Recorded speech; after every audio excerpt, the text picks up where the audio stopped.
আমার বাবার কষ্টের জীবন আমি তাকায় তাকায় দেখেছি, আমার বাবার কষ্টের জীবন আমি তাকায় তাকায় দেখেছি। বাবায় কোমরে মাজায় গামছা লাগায় মানুষের বাড়ি কাজ করে খানা নিয়ে আসত। এমনও ঈদের দিন গেছে একটা নতুন জামা আমার বাবায় দিতে পারে না। মাঝে মাঝে তাকায় দেখতাম আমার মায়ের কাছে বাবায় বসে বসে কান্না করে। আমি বলতাম, রে ও মা, বাবায় কেন কাঁদলো? মা বলতো, তোরে একটা জামা দিতে পারে নাই, দুঃখে তোর বাবায় কান্না করেছে। এমন কষ্টের জীবন বাড়ায়া তোমার ঘরে আসছি।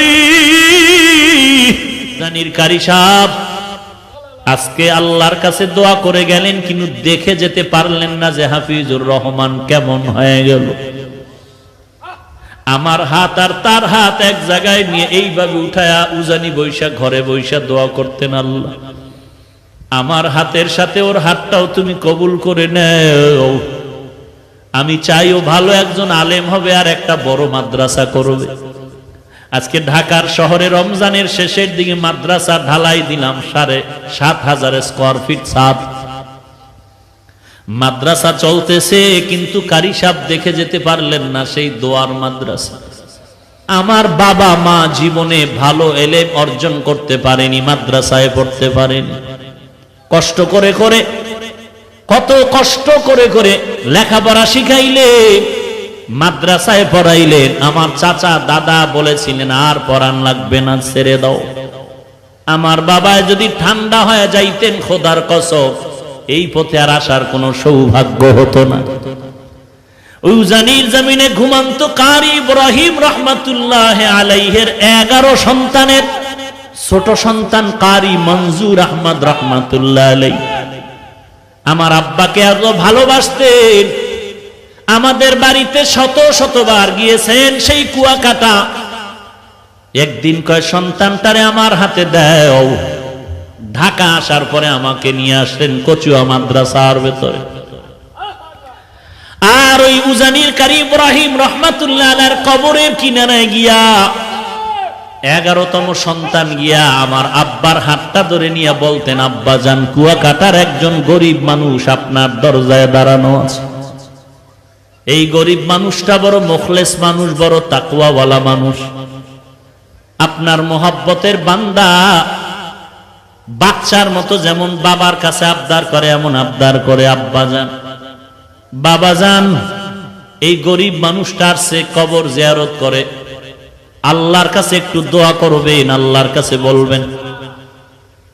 আব্বা জান এখনো বলেন আর মাঝে মাঝে কান্না করেন। উজানির কারি মঞ্জুর আহমদ রহমাতুল্লাহ আলাইহি, যিনি চরমনায়ের বছরে 2 বার মাহফিলের স্টেজে সূরা হাশরের শেষ 3 আয়াত তেলাওয়াত করতেন, যার তেলাওয়াত এখনো ক্যাসেটে শুনলে চোখের পানি ধরে রাখা যায় না। এর নবীর উম্মতের দল। গাছ একদিনে বড় হয় না, আস্তে আস্তে বড় হয়। মানুষ একদিনে ভালো হতে পারে না। জানির কারি সাহেব কারি মঞ্জুর আহমদ 11 জন সন্তানের সর্বশেষ সন্তান। আমার মনে আছে বারবার আমাকে নিয়ে দোয়া করতেন, আল্লাহ ওই কুয়াকাটার সন্তানের নিয়ে আসলাম, তুমি তার একজন ভালো আলেম বানায় দাও আল্লাহ। আজকে আল্লাহর কাছে দোয়া করে গেলেন, কিন্তু দেখে যেতে পারলেন না যে হাফিজুর রহমান কেমন হয়ে গেল। আমার হাত আর তার হাত এক জায়গায় নিয়ে এইভাবে উঠায়া উজানি বৈশা ঘরে বৈশা দোয়া করতেন, আল্লাহ আমার হাতের সাথে ওর হাতটাও তুমি কবুল করে নেও। আমি চাই ও ভালো একজন আলেম হবে আর একটা বড় মাদ্রাসা করবে। আজকে ঢাকার শহরে রমজানের শেষের দিকে মাদ্রাসা ঢালাই দিলাম 7,500 স্কয়ার ফিট ছাদ। মাদ্রাসা চলতেছে, কিন্তু কারি সাহেব দেখে যেতে পারলেন না সেই দোয়ার মাদ্রাসা। জায়গা নাই, 2-3 বছর ধরে বাইতুল্লাহর গিলাফ ধরে ধরে কানলাম, আল্লাহ একটা জায়গার ব্যবস্থা করে দাও। 3টা বিল্ডিং ভাড়া চলতেছে। অল্প অল্প টাকা দিয়া 11 কাঠা জায়গা বানা করলাম। 2-3 বছর লাগায় টাকা শেষ করতে পারি না। যাদের থেকে বায়না করলাম, বললাম ভাই, যেই টাকা দেওয়া হয়েছে এই পরিমাণ জায়গা দিয়ে দেন, আমরা টিনের ঘর করে ওখানে যাই, ভাড়া টাকা দেওয়ার সুযোগ নেই। পরামর্শে যখন সিদ্ধান্ত হলো আমাদেরকে দলিল দিবে, আমরা বাউন্ডারি ওয়াল করতে শুরু করলাম। 6 কাঠা জায়গা পাইলাম আর 6.5-7 কাঠা জায়গা পাইলাম না একই প্লটে। যখন বাউন্ডারি করতেছি জানি না আল্লাহর কুদরত, আল্লাহর কুদরত। একটা যুবক ছেলে আইসা আসরের নামাজের সময় নামাজ পড়ে, আমি মাদ্রাসার বাউন্ডারির পাশে বসে আছি, মোলাকাত করলো। আমার এক বন্ধু নিয়ে আসলো, বলে হুজুর এই যুবক আপনার পাগল। বলে হুজুর আমি 16টা বছর ঢাকার বারান্দায় বারান্দায় কাজ করছি আর ঘুমাইছি, কত কষ্ট করেছি। আল্লাহ তাআলা এই দিনের পথে আনছে, আমি আপনাকে দেখার বড় পাগল। 2000 সাল থেকে আল্লাহ আমাকে হেদায়েতের পথে আনছে বয়ানের মাধ্যমে। আমি 40 লাখ টাকা দিয়ে একটা মসজিদ বানাইছি, আপনি জুমা পড়ায় একটু আমার উদ্বোধন করে দিবেন। কথায় কথায় বলে হুজুর এই বাউন্ডারি কিসের? আমি বললাম এটা একটা মাদ্রাসা হচ্ছে, এত কম জায়গা কেন? আমি বললাম পুরাটাই ছিল, টাকা নাই। আল্লাহর বান্দা বলে হুজুর জায়গা লাগে 3 কাঠা নিয়ে নেন, আমি টাকার ব্যবস্থা করে দিচ্ছি। আল্লাহর কাছে তখন শুকর আদায় করলাম, রে মালিক বাইতুল্লাহর দোয়া তুমি খালি ফিরাইয়া দাও নাই। না হয় এই যুবকের আমি জীবনে দেখি নাই, যুবক আমারে দেখে নাই, কোথা থেকে তুমি কুদরতি ভাবে নিয়ে আসছো। এই রমাজানে ছাদ ঢালাই দিব, টাকা নাই, কত কিছু দরকার, 700-800 বস্তা সিমেন্ট লাগবে, রড লাগবে, ইট লাগবে, 42,000।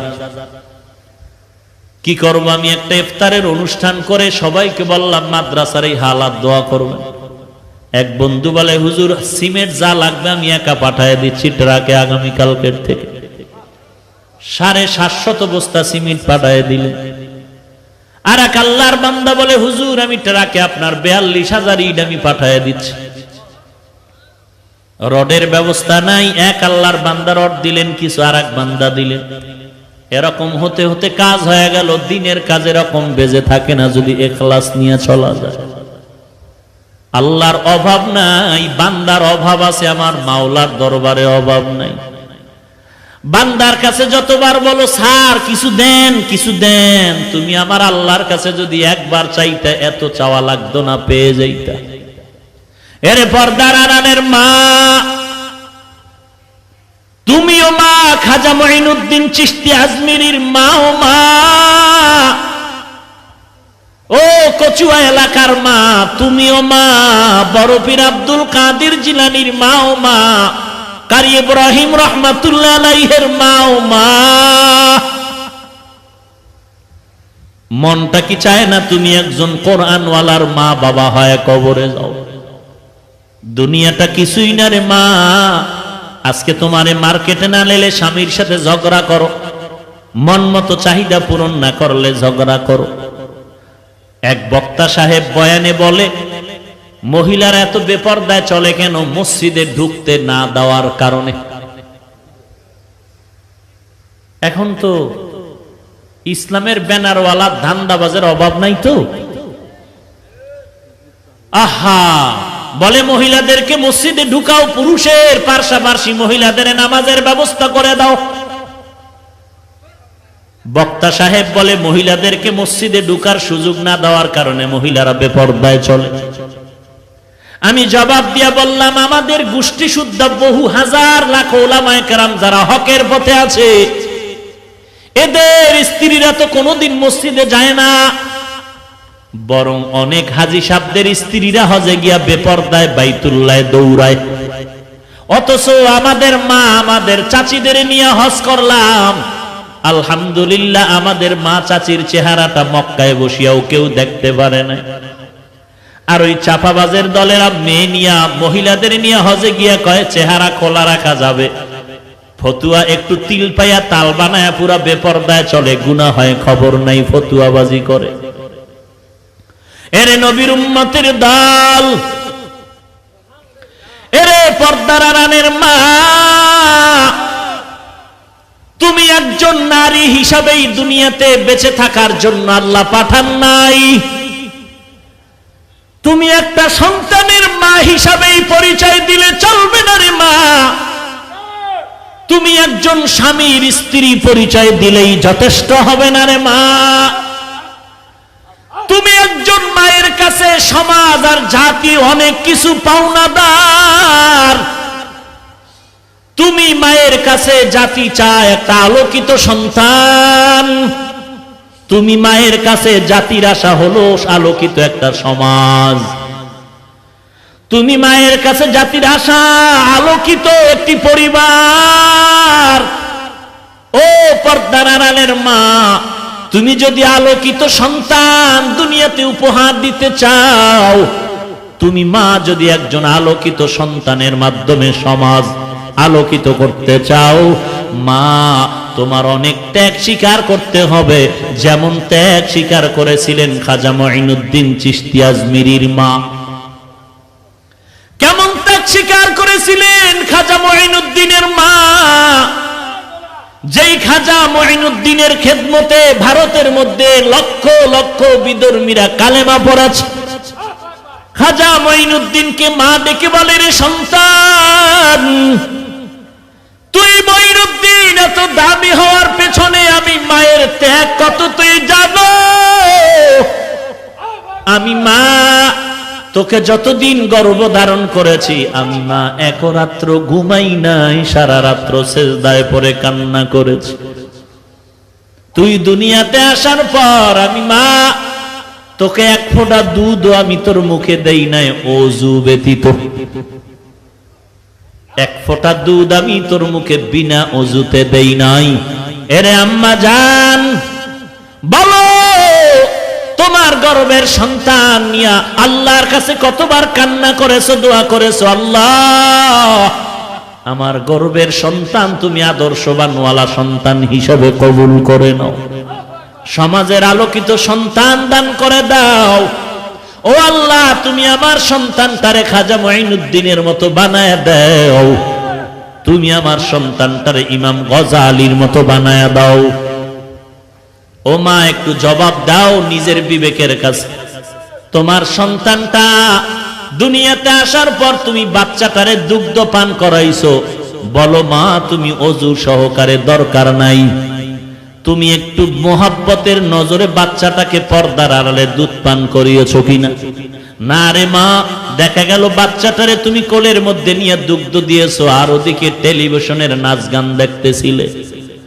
এরে আম্মা জান, আজকে যত সন্তান দেখো জমিনের মধ্যে সুনাম অর্জন করে চলছে, প্রত্যেকটা সন্তানের পেছনে খবর নেও তার মা বাবা ভালো হওয়ার কারণে এই সম্মান। মা বাবার ত্যাগের বিনিময়ে ভালো সন্তান। তুমিও মা আজকে তোমার বেপরদায় না নিলে, মার্কেটে ঘুরতে না গেলে তোমার মন বেজার, ঈদের খুশি আনন্দ নাই। অথচ বলো এই দেশের হক্কানি আলেম ওলামাদেরকে তাকায় দেখো, কচুয়াওয়ালাদেরকে তো বুঝানোর জন্য বাহিরে কোথাও যাওয়া লাগবে না। উজানির সোহবত প্রাপ্ত পরিবারগুলোর দিকে তাকাও, এদের নারীরা কোনোদিন বেপর্দায় চলে না, মার্কেটে যায় না, মসজিদেও যায় না। তাহলে এরা মার্কেটে যায় না কেন? মসজিদে না যাওয়ার কারণে এরা পর্দা করে এমন কিছু নাকি? আসলে বেপর্দায় নারীরা চলার কারণ মসজিদ না, কারণ হলো আল্লাহর ভয় নাই।